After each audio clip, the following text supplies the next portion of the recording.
در داخل جغرافی ما 47% نفوس تاجیکا شکل میده. اسناد میخوای وقت میتونی، منابع میخوای وقت میتونی استقلال کرده، میتونی استقلال میکنه. درست. برادر عزیزی ما ادعا میکنن که گویا 48%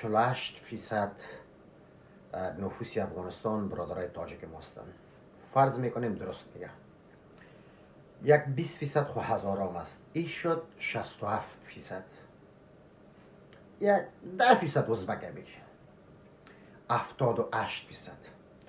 و 15% دیگه برادرای که از اقوام مختلف هستند، مثل سادات و مثل پشایی ها و مثل این امثال ها می اقوام بگیم. چند شد؟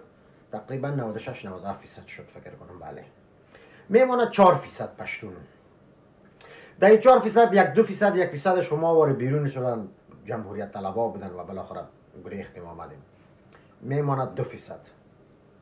خب یعنی 2% نفوس یک مملکت میخیزه، بالای 98% مردم حکومت میکنن. واقعا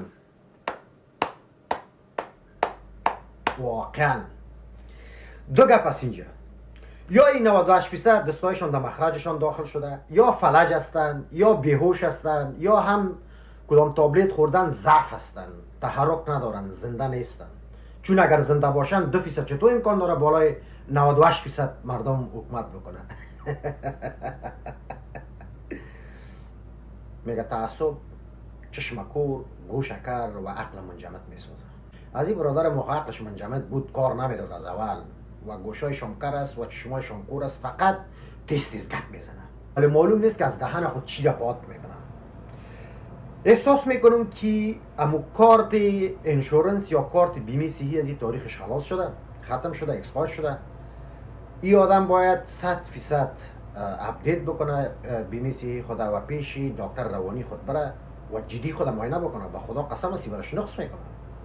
این نقص میکنه یا بروی 98% ملت افغانستان یا بردن او برادر. باز ما نمیگم، شما میگین نه که طالبا کلش پشتون است. شفای عاجل دوستان عزیز.